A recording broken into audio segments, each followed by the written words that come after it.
Tara, are you having a good day today? I am actually. I try to have a good day every day. That's my intention, but I am. Why are you not? Well, I didn't really sleep well last night, so I Mm. like I didn't wake up like ready to seize the day. I like skipped my workout and Mm. sometimes I think like how I try to really, be my best self every day, but we can't win every day, can we? No. And full disclosure, I didn't work out today either. I was really tired and it's pouring rain here and it's black and gloomy and I just did not have it in me. So Yeah, we're so on the same page, but it makes a difference. It certainly it does. really does. And sometimes there's days where you conquer the world and sometimes there's days when they're not. But, a lot of times I really try, I'm a very positive thinker and positive Mhm. focus. So I really try to align my days and my mindset around positive thinking. And a few years ago, I was at a cheerleading conference because, I love cheerleading and coach cheerleading.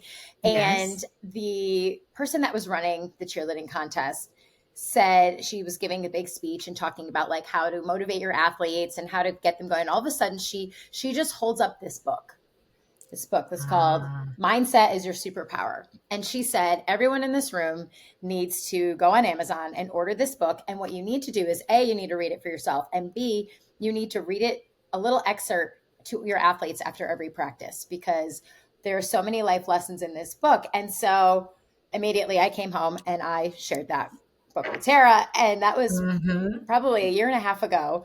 And we have been obsessed with the author, Mr. Allistair McCaw. So, Tara, tell us who we have today. Well, Gina, I'm having a major fangirl moment today because since you introduced me to that book, I listen to it almost daily when I'm driving, when I'm getting ready, because I just feel that it fuels my brain and feeds me the type of things that I want to hear each day, and have become a huge fan of Mr. McCaw's other work. So, ladies and gentlemen, listeners of the Well Off podcast, today in studio, we have the one and only Allistair McCaw, who is an author and speaker and a coach who guides his clients on mindset, culture, leadership, and excellence. Welcome, Allistair. Thank you. Thanks so much. Thank you for that lovely introduction. Thank you for I being want to here. like go, but what I told you before we started is when I listen to your books, it's not you. So it took me a minute to sink my brain to the fact that what I listen to daily is not, in fact, you. It's someone narrating your book. So, tell us about you. Who are you? Well, just getting back to that. I mean, I'd only be too lucky to have a voice like Nick Gallagher, who does my books. He's out in LA, so he's got a lot of experience in that. So I always believe get the right people for the right job. So yeah, big credit to him for being the voice behind my books. But a lot of people do ask me why I don't do it myself. Is because get people who are better than you to do jobs that maybe you're not as efficient in. So that's something I've learned through time.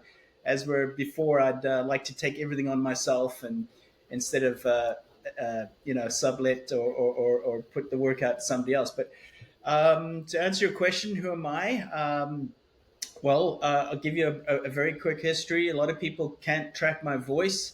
They will think I'm Australian, South African, some American in there, some Irish in there. Well, they're not far off. I was born in Ireland and brought up in South Africa, and I've lived in the United States now for 17 years. So I have like a full-on mixture of voice. I was educated in South Africa. I was a professional athlete for 11 years on the duathlon and triathlon circuit, competed in Oh, five world wow. championships.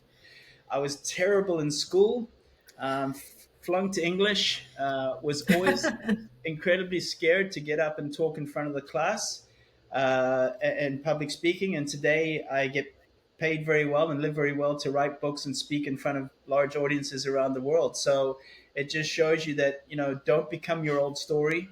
If I kept telling myself that I was no good at writing and no good at speaking in front of people, I'd still be in that same frame of mind. So, for anybody out there that says they're not good at something, well, that's a mindset. And for me, I changed that around by a lot of embracing failure, a lot of repetition, a lot of practice to become a pretty well paid speaker and of course, an author of best-selling books, which I would never have imagined in my life could be possible. And they are wonderful. And in the couple of moments that you just spoke, you just dropped so many good pearls of wisdom. And I love what you said, don't become your old story. I see that day in and day out as a psychotherapist that people are conditioned to believe something. And even though they're so vastly different, it's like they cannot see it. So I love that. But you brought up being an athlete, and I know that that's a big theme in your book. So, how about telling us what your thoughts are about translating being an athlete and the skills and the mindset and how that translates into the business world and future success? Yeah, there's so much to unpick there. I mean, we know today that companies are generally looking at athletes or former athletes who played sports in school or in college. It doesn't necessarily mean you needed to be a D1 athlete or anything spectacular, but just they look for those skills that you're able to work with in a team, collaborate, communicate well, et cetera. And it's proven that people that come from a sporting background or group activities make better work colleagues and do better in the workplace. For example, we see that. I've spoken to many CEOs that it's very, very and recruiters where it's very, very high up on their list that the people they hire did have some sporting background. Why? It also teaches resilience. It teaches discipline. It teaches how to lose, how to learn from your losses. There's so many life lessons there. Not just going into the business world, but athletes definitely do better when it comes to failure and overcoming adversity. A life as an athlete is being dropped from the team, going through injuries, doubt, slumps in performance, and all these things really at the end of the day build your grit, build your resilience, which is so important. So for me, for sure, it's been a massive help in my life as well, not just in my career. My career has not been a vertical line up, which is a message I try to get to across to many people, is that you see the highlight reels on social media, or you see somebody's where you want to be, for example. But in my experience, and I write about this in, I think, Mindset Is Your Superpower, is that I haven't met a successful person that hasn't failed a lot. Mm-hmm. And I've been Yeah. super fortunate to be around a lot of really successful people, Olympians, actors. And when you hear their backstory, it's the commonality is failure, is that they've failed a lot. Mm-hmm. Yeah. Mm-hmm. Well, I'm a very sports minded person, been on a lot of teams and coach. And, that one of my favorite quotes is, to hit the magical 300 in baseball, you have to fail 7 out of 10 times. So, Yeah. but that's, what you aspire to be. And just really trying to make sure that, you're learning from your failures and learning to pick things up and continue forward. And that's all about the positive mindset.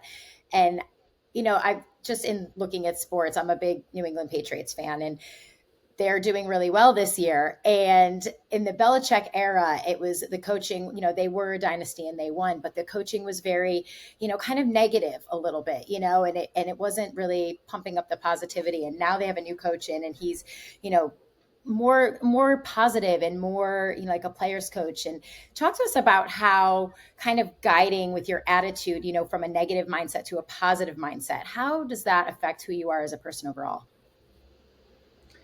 I think and it's a good place to start. Is we're not born positive, we're not born negative. We're basically born into our beliefs, our values, our habits, our upbringing is very important as well. I mean, I was chatting to somebody in South Africa earlier this year who said that, and I wish I could remember the study, but by the age of 6, we've already formed 60% of our personality. By the age of 12, we've already formed 80% of our personality.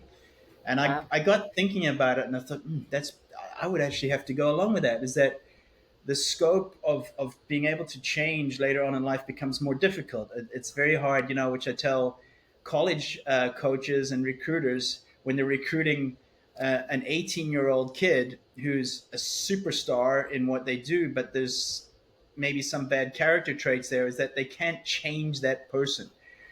Change only comes from yourself, and it's very, very hard to change and I'm sure there's some parents out there like yourself where it's hard to the older they get, it's harder to change in a way. But it really got me thinking is that by the age of 12, 80% of your personality is formed because you get to find out where you are in life in a way, in terms of you're good looking, you're maybe not as good looking, you're fast, you're slow, you're tall, you're short, you're the smartest in the class, you're not. You kind of like start putting yourself in a certain place in Hmm. a way, and your self image is built from that as well.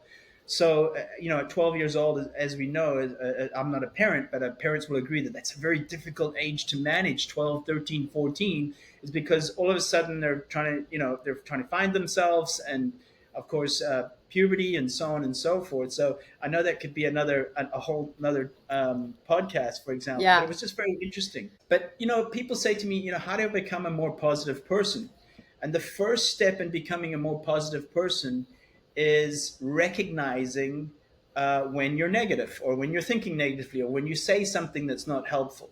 So where does that go to? Self-awareness is the ability to be more self-aware of what you're saying to yourself, what you're saying maybe aloud, for example, because your words are either building you or breaking you, in my opinion.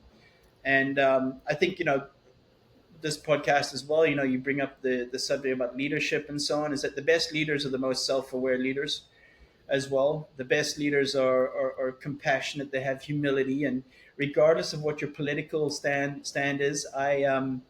I was speaking in Las Vegas in April, and the speaker before me was President George W. Bush. Now Oh, that's a pretty tough act to follow. Yeah. yes, yes. President George Bush, followed by Allistair McCaw. Who? Wow. So anyway, and I remember, President George Bush, which was incredibly charming, and he's got a great sense of humor. Like I said, regardless if you're what side of the political Right. stance you're on, he spoke about a great leader has a high level of self awareness, compassion, and humility, and that's something that really stuck with me from that conference. Yes. Narcissism does not a good president make, unfortunately. But No, a it's good a hard. good leader, right? Yeah. It's a Yeah. terrible Yes. quality. Yes. Oh.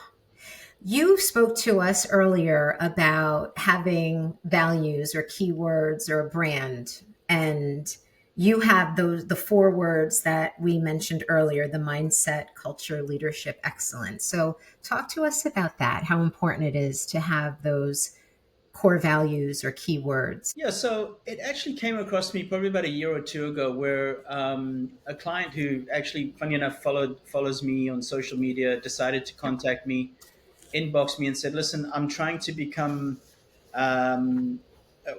try and do what you do, write a book, become an influencer, and so on and so forth." Which I don't see myself as an influencer. I just write and I speak. That's how I see myself. Um, and when we got together for the hour consultation on Zoom, and I said to her, "Well, what's your identity? Who are you? If it was to say your name, like, who are you?" And she was like, "Oh, I haven't thought of that." I said, "Well, yeah, well, I don't know who you are and what you do."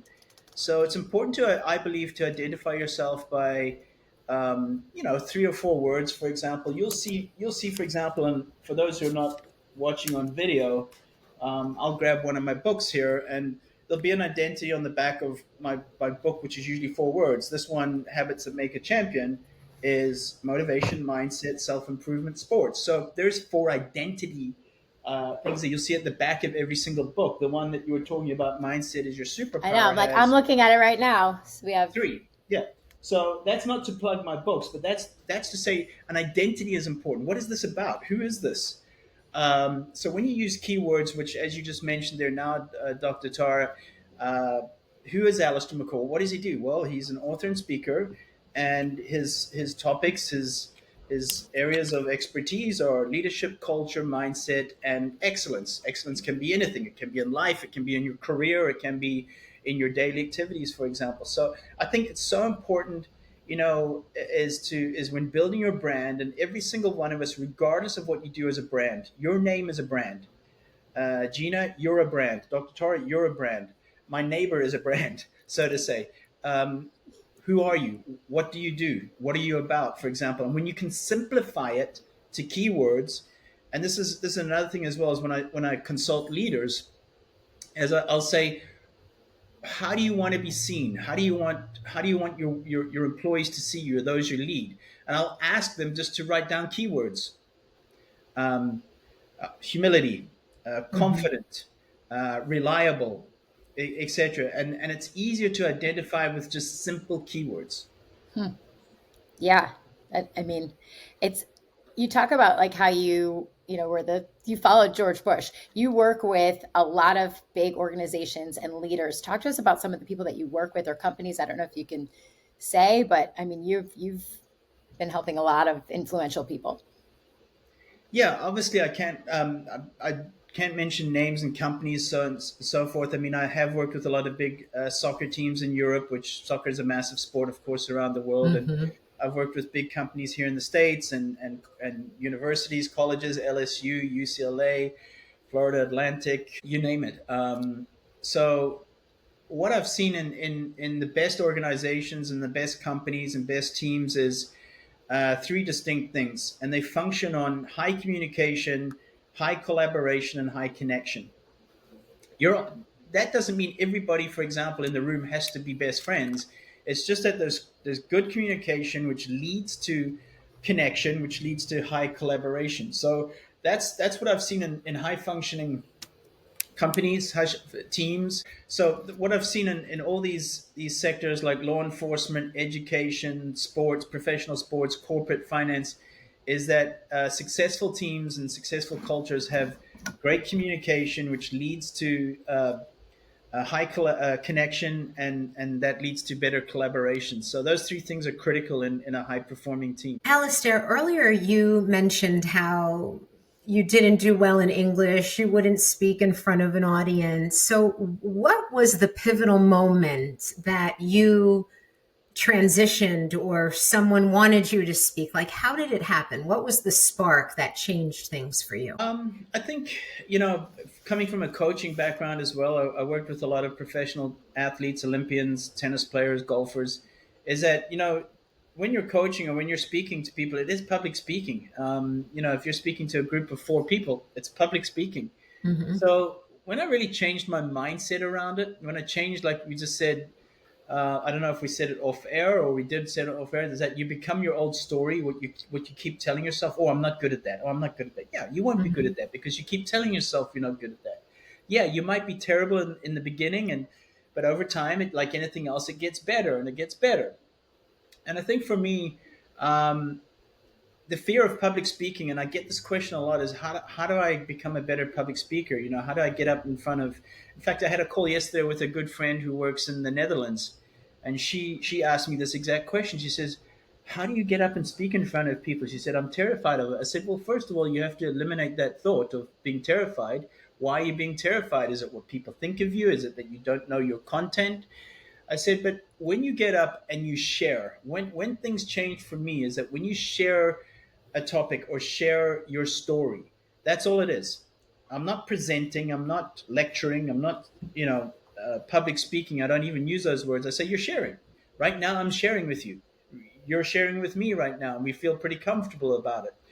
So when I changed like how I saw public speaking, and also letting go of perfection, is I let myself say, you know what, you're going to go up and you're going to make mistakes and you're going to find it actually quite funny. You're going to be able to laugh at yourself. And that's where it changed for me, where I stopped trying to be the perfect speaker. I stopped trying to remember everything. You're not going to. You're Yeah. not going to. Mm-hmm. Even the best singers, actors, forget their lines. These are people that are paid to do this, that are world famous. I remember, I think it was Justin Bieber who mentioned, and even Britney Spears who mentioned, even when they're in concerts, they forget lines and so on. And but they're great at covering it up, or you didn't even notice that they forgot that line, or whatever. So it even happens to the best. So Yeah. change your perspective, share your story. Now I get it, if I was to go up on stage and have to be speaking about something I didn't know, I'd be in trouble. I would feel nervous. I would feel anxious because I don't Mm-hmm. know what I'm talking about. But when you get up and you talk about something you're passionate about and enthusiastic about, and you share your story, that's all it is. Yeah. And going along with all of this, one of the biggest things, obviously, that you talk about a lot is your attitude, and how your attitude is what makes you great. It Not determines your altitude. Yes, and it's not. You make a list of things that require no talent, and your attitude is number one. So talk to us about how attitude is the ultimate superpower. Yeah. I'm like anybody else. I get negative. I get down on myself. I might write books on positivity and talk about it, but I'm like anybody else. I can wake up and not feel like going to go exercise or do something, for example. Normal. Nobody's super motivated every day. I'm not.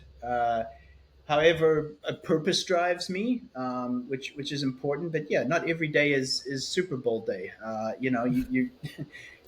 like anybody else. But waking up, we all get a choice. We get a choice about our attitude. It's the first choice we get.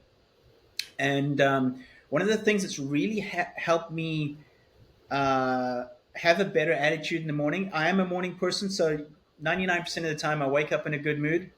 Uh, is I think of two things to be grateful for. And this is a habit I developed many years ago. What I did was I wrote down the word gratitude on a little stick-it note and put it next to my bedside table on the lamp. And every morning I opened my eyes to wake up, I saw the word gratitude. And I thought of two things I'm grateful for. It could be anything. Anything. I get to speak to both of you today on the podcast. I'm grateful for that. It's something you can listen. Same. I'm going to put that on my nightstand now. Yes. Yeah. So here's the thing, and I call it the 99 rule. I wrote about it in one of my books. I can't remember which one. It took me 90 days to develop the habit of no longer needing that cue, that piece of paper to go, oh, gratitude, think of gratitude. After 90 days, plus minus, I was able to wake up and think of gratitude without seeing a piece of paper. So I'd ingrained that habit. I call it the toothbrush theory. Is that why is your toothbrush? 99% of people have their toothbrush on the sink and not in a cupboard is because you see it, and it reminds you, oh yes, I need to brush my teeth. Same as anything else. To develop a habit, if you want to drink more water, leave water around the house and in the office and everywhere because you see it and you do it. So I developed the act of gratitude in the morning, which I still do to this day, is wake up and the first thing in my head is gratitude. What an amazing way to wake up, because I repetitively developed this habit. And you might have to look at that piece of paper for 200 days or always have it there, whatever it is. Yeah. But every morning I wake up and think of two things I'm grateful for. What a way to start, right? Mm-hmm. You're not starting with, oh, I've got to do this, or oh, it's raining outside. And that pretty much gave me a start of how my attitude's going to be in the morning, because it's very hard to be miserable and grateful at the same time. We've heard that before. I think a couple of our guests have said that. Yeah. So that's how I start my day, and it kicked me off to a better attitude. And AM, the morning is AM, the evening is PM. Well, AM is attitude management. You start first thing in the morning. Mm-hmm. Love that. Do you have an acronym for PM? I've got to think of that. Okay. All right. Attitude management. I love that. One of the things that I love specifically about Mindset Is Your Superpower is how it's easy and it's digestible and it's relatable, and I feel applicable. You can really take it and start applying it to your life. And you talk about making your bed and how I think it's 70% of people who make their beds every morning are more successful in general, I believe is your statistic. But those are simple little things. And I always talk about with my clients, like your outer world is a reflection of your inner world, right? So if you're living among chaos and dishevel, that's kind of what's going on inside. So what are maybe 3 things you think are easy tasks that someone could listen to this podcast today and start doing it in their lives to make positive change? We already did making your bed, so. well, I have to admit, it's not always made perfectly.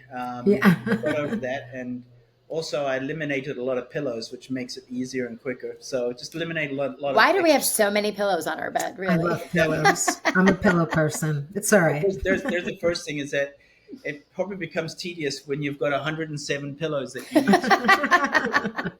So, eliminate, like the book Minimalism, get rid of stuff you don't need. But I always think that a messy room is a messy mind. So if my office isn't a mess or my desk is, I can't function properly.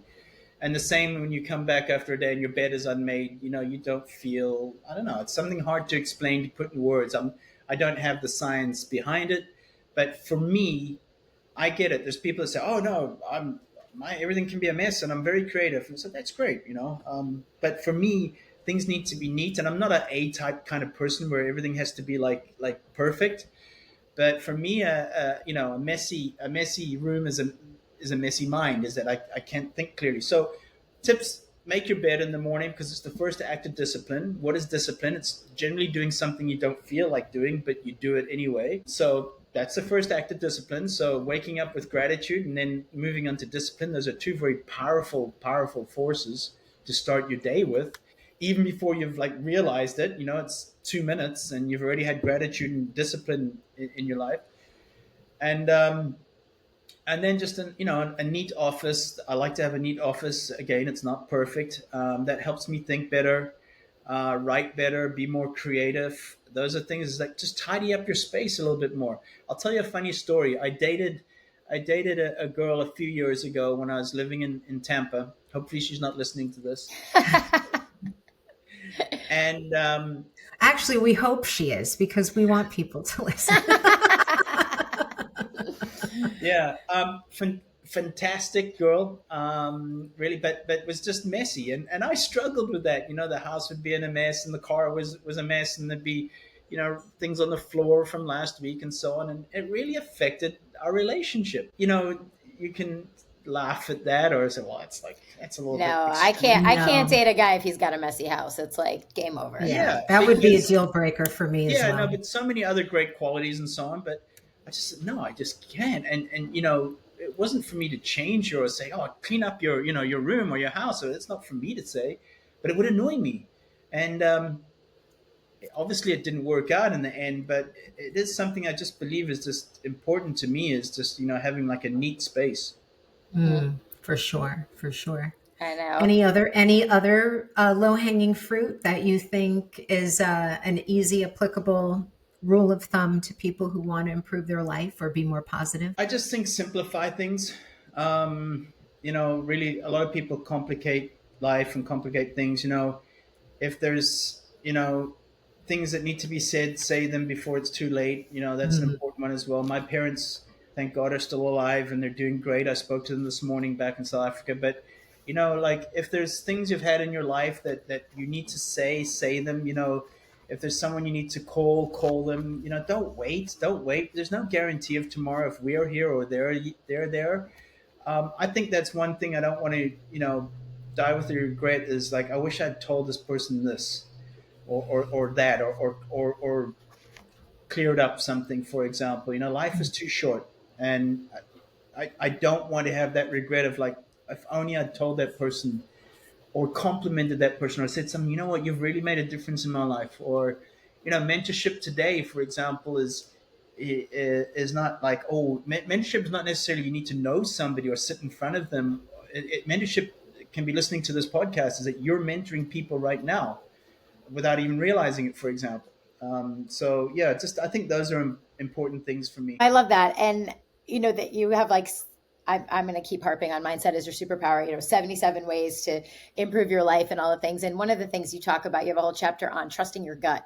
And I know for me, that's a huge thing because my gut is always, always right. And, it's like, talk to us about how trusting your gut is so crazy.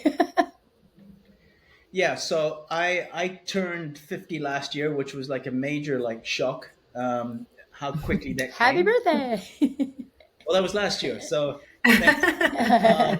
But it came super quick. It was like, oh my gosh, I still think like I'm 30. I I play pickleball and sports with people that are like in their 30s and think I'm one of them.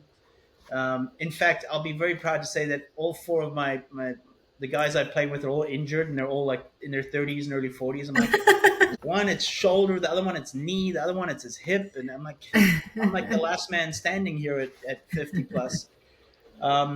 But yeah, it goes super quick. The beauty about getting older is that your gut feel gets stronger because you've been able to accumulate all this data and all these experiences in life and all these things, good and bad, where your decision making is quicker. You're able to read people quicker, and that's not judging.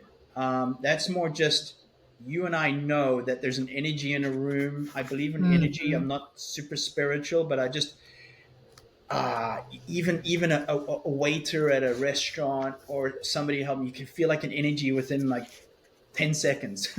Right. um, maybe someone would say, oh, that's a little bit judgy, or maybe they're having a bad day. Absolutely. I mean, we all can. Well, I believe in bad moments, not bad days. If you're just making your bad moment from the morning carry over into the afternoon, that's a choice.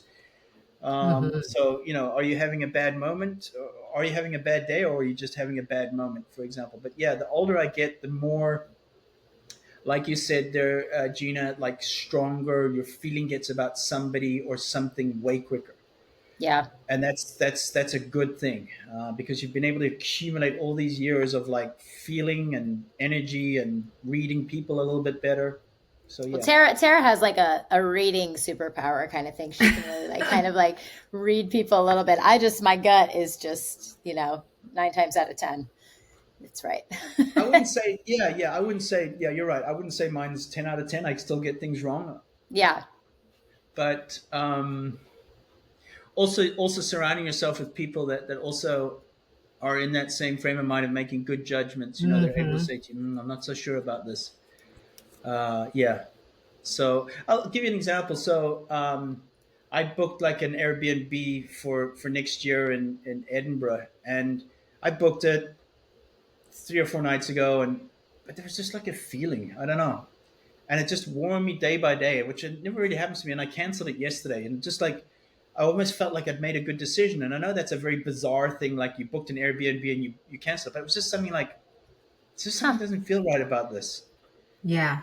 So I don't know why, but Yeah. it was just something that was like on me, like going, I'm not so sure about this. And that's a very human thing to want to know the why versus just trusting your Yeah, your other senses.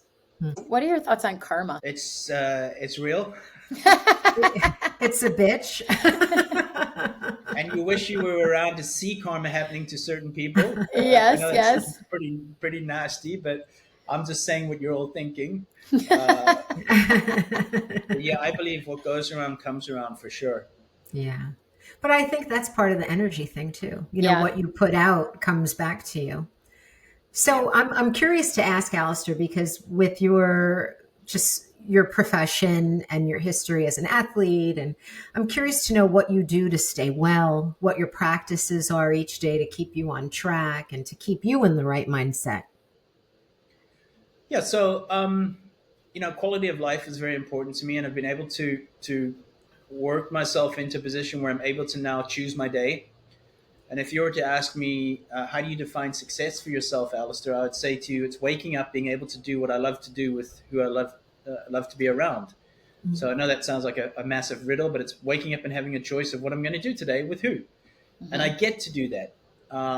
So my mornings are really about me. So I'll wake up, I'll walk my dog Emma, I'll have my coffee, I'll do a post on Instagram in the morning, which is a habit which I do, You do which is your own consistent. Instagram? You do your own? Yeah, I do my own. Everything I do myself. I Everything love I do that. myself. Oh, well, that's Yeah, good to know. Yeah. yeah. I appreciate your posts. I Well, Thank you. comment a lot. I write all my. Usually it's like amen or hands raised up because I love everything you put out there. yeah. Thanks so much. Thank you.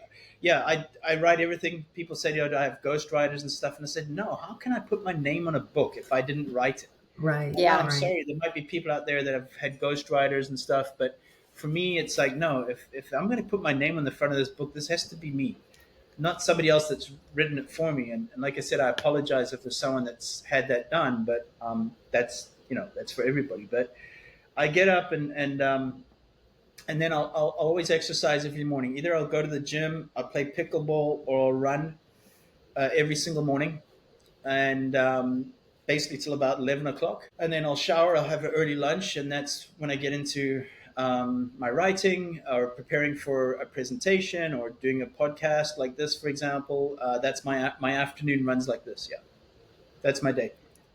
I love that. And Sounds good. we talk on here a lot to all our guests about the importance of self-care and investing in yourself. And Tara says all the time, you can't pour from an empty cup. And also in your book you have like 10 ways to invest in yourself. Can you tell us some of those ways that our listeners could take from today? Are you asking me to like remember 10 ways to invest? Yes. No, I'll tell you. So the first one, books, Not from the book, just in general. So I mean, pages. yes, No, I'm just kidding. People will say to me, "What were those 5 things that you wrote in 70 pages?" Can you list them off right here? I have them right in front of years me. ago. I can't remember. I mean, no, ways to invest in yourself. Really, if you're listening to this right now, you're investing in yourself. If you're reading a book, you're investing in yourself. If you're watching something that's informational and interesting on YouTube or whatever, you're investing in yourself. Good conversations with people, you're investing in yourself. I intentionally invest in my self-development 2 hours a day. So, i.e., I will listen to a podcast, I will read, I will research purposefully 2 hours a day, non-negotiable. So that's put in there as well. Now, that could be while I'm working out in the gym, I'm listening to a podcast, or in the car, for example. I hardly ever watch TV or listen to the radio. I really just control what I listen to and what I see. That doesn't make me unaware of what's going on in the world around me, but I do filter what I let into my mind and so on. So those are ways I invest in myself. Daily is through, which are common, reading, podcasting, YouTube, etc. So yeah, I love that.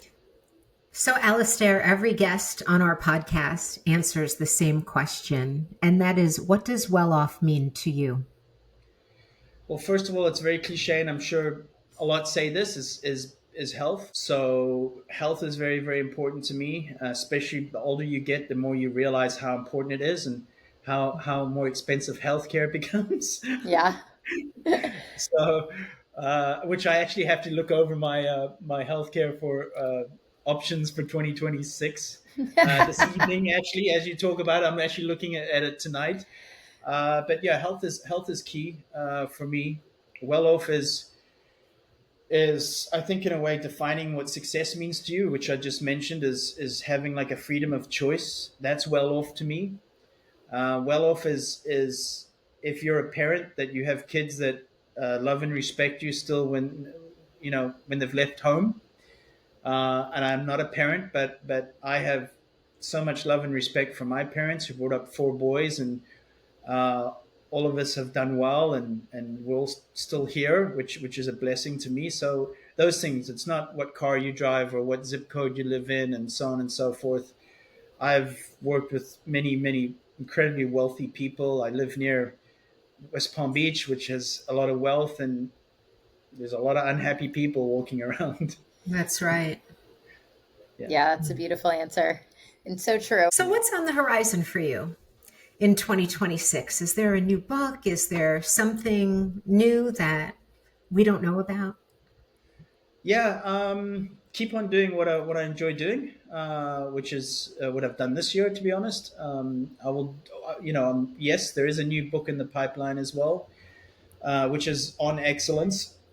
I can't bring out the title of the book just yet, until obviously it's. But you'll send us signed copies, right? Yeah. He's like, that's a must. I know. We're very, very, very excited. Yeah. So really, just more of the same of this year. I really enjoy and love what I do, and I'm someone that can pivot. If I'm no longer waking up excited by doing what I'm doing, I'll change it. I'll learn something else, and go another direction. So never afraid to change and adapt and pivot. Something actually that the next book is really about is adaptability and being able to change your direction at no matter what age.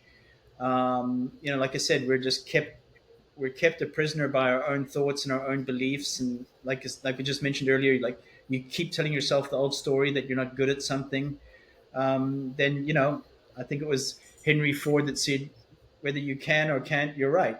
Hmm. I say that And to my athletes all the time. Like if they say, "Oh, I can't do that," I'm like, "Well, then you won't." You know? 100%. Absolutely. Yeah, and if you're saying I can't do something, then add yet at the end, right? I can't do that yet. Yet, Hmm. yes, I can't do So that so yet, but I'm going to work it on it. really is a mindset. It is a mindset. So yeah. So we were talking about your Instagram and how you post things. So tell us what your Instagram is and how people can follow you so that every day they can get little pieces of wisdom. Sure. Well, my Instagram is at be champion minded. So one of my first books I wrote was Champion Minded, which was quite a really good seller. So I chose the handle at be champion minded. So I have almost half a million followers now, and a lot of people ask me, how did you get to this number, and so on and so forth. I've never bought followers, and I've never done any of that stuff. It's really just been consistency, years and years of showing up, putting a post in the morning, putting a post at 1 p.m., my own work, being authentic to it, and over the months, over the years, it's picked up. I have some famous people that follow me, like Michael Phelps and Conor McGregor, Ooh.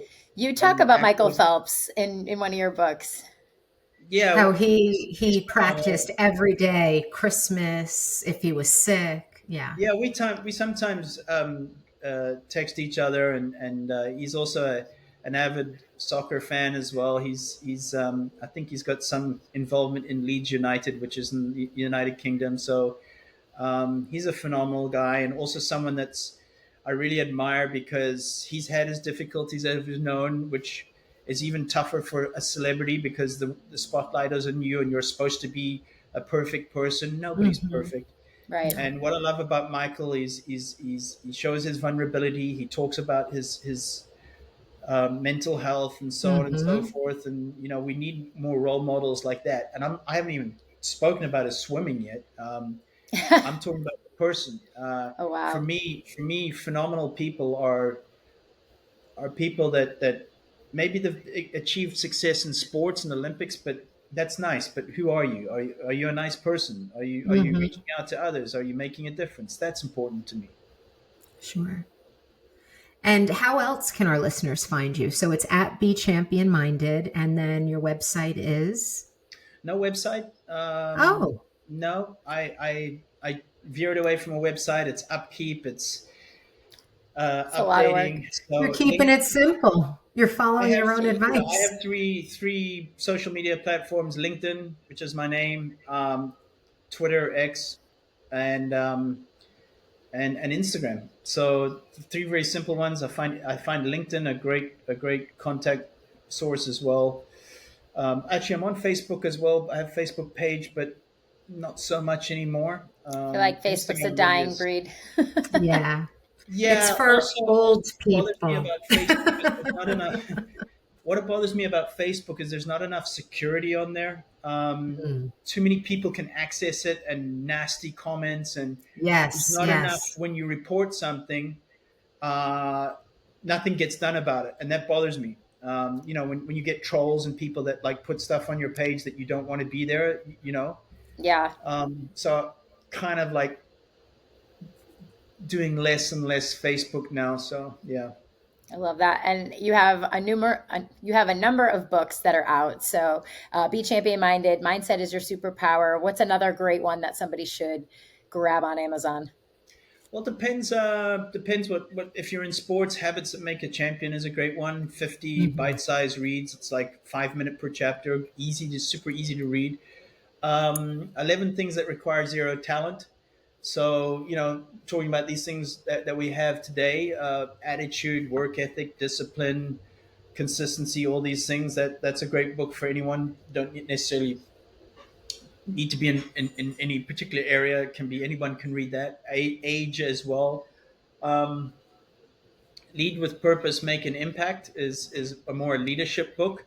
all my books are super simple reads. They're short, bite size. That's the way I love to write. I love to write almost like it's like just Twitter in a way. It's Yeah. simple, can remember it. Hmm. Um, I've also just learned how people digest information today is short bits of information that are, they Yes. can use instead of reading long chapters and so on and so forth. So yeah. Yeah. And last thing is, your book has really helped me personally. Just, I'm a cancer survivor, and one of my friends was going through cancer, and he was very down on himself, and just, the whole why me. And I told him to read Mindset Is Your Superpower, and he was texting me like the next day saying, how inspirational it was. So I just want you to know that, like, your impact goes so far. So thank you for Well, doing all I this. want to give you a shout out. I want to give him a shout out as well. Is that uh, phenomenal? You guys really, it's. I mean, I've had melanoma. I've had a few cancer scares, but nothing too Yeah. serious. Thank Oh, God. that's good. Thank God. Yeah, yeah. So, but that's phenomenal, and sending out all positive vibes to him. Thank you. Thank you. I will definitely pass him a text him as soon as we hang up. Guess what? Guess what? Well, thank you so much for Chatting, being yeah. on. Chatting with you has been delightful. All that we hoped for it to be and more. And thank you for your generosity of time and willingness to spend this hour with us and enlighten our listeners with some positivity. Oh, it's Yes, been an thank you. absolute pleasure. Thanks so much for having me, and I'll definitely be tuning in to the podcast more regularly. So Thank you. keep sending out the good stuff there. The world needs it. We will. And For you keep sure. living your top shelf life, Allistair. That's right. I will. I'll try.